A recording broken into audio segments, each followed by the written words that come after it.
Okay बेटा, let's make root 3 on number line. इसको बनाने के एक दो तरीके हैं। आपकी टीचर अगर कोई स्पेसिफिक वे बताती हैं तो आप उसे फॉलो कर सकते हैं। What is easier, I will do that. मैंने एक सिंपल नंबर लाइन बनाई है और कंपास से ही बराबर 1 इंच के डिस्टेंस पे 1 यूनिट मार्क किया, जैसे रूट 2 में मार्क किया था।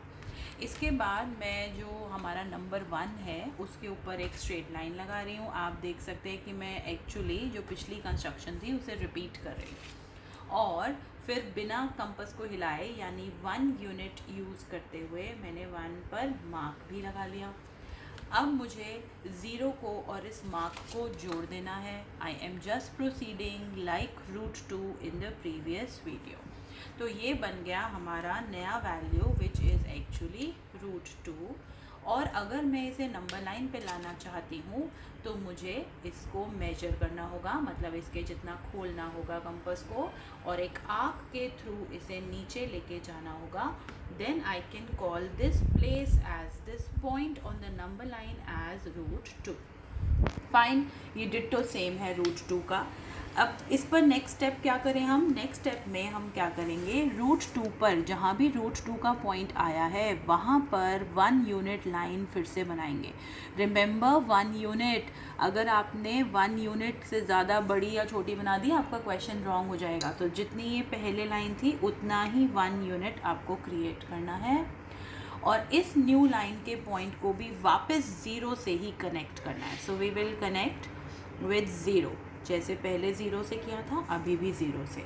सो you can see you got a new line.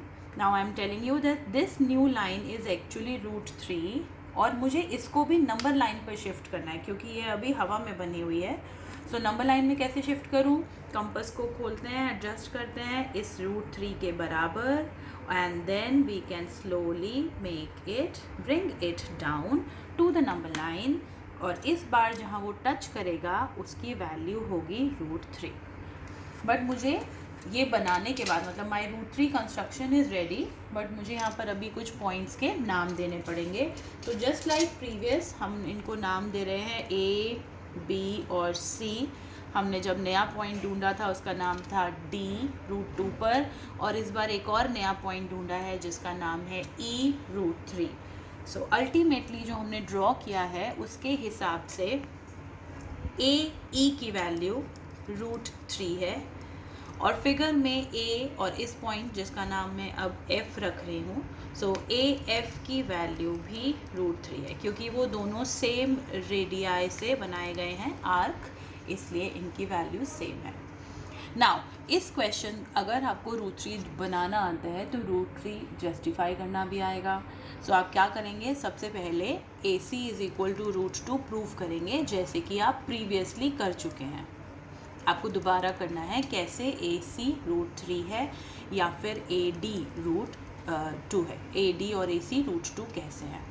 उसके बाद आगे कॉन्टिन्यूएशन में अब मुझे ये भी करना है कि मुझे बताना है इन ट्राइंगल A और जिसकी हम बात कर रहे हैं D और F, ADF। बहुत ध्यान से देखिएगा, triangle A then D then F, इसके अंदर hypotenuse square is equal to base square plus height square as always by Pythagoras theorem. By Pythagoras theorem आपको हमेशा लिखना चाहिए, पिछले क्वेश्चन में भी लिखना चाहिए था। हाइपोटेन्यूज स्क्वायर यानी AF जो कि मुझे ढूंढना है। बेस यहाँ से A से D तक है और हाइट है यहाँ से F से D तक। सो FD is the height. This means अगर AF ढूंढना है तो AD वैल्यू जो है वो रूट 2 वैल्यू है। सो रूट 2 का स्क्वायर प्लस 1 का square, AF square is equal to root 2 से स्क्वायर करने से होल नंबर 2 आएगा। ये स्क्वायर और ये रूट कैंसिल हो जाएंगे, आप मन में ही कैंसिल कीजिएगा। और AF की वैल्यू आ रही है 3, फिर स्क्वायर हटाया अगर तो वैल्यू आएगी root 3। So finally we have reached that AF is equal to root 3 and that is also equal to AE. That's my answer. Root 3 का जो कंस्ट्रक्शन है ये डबल कंस्ट्रक्शन है, पहले मैं एक root 2 then follow by root 3।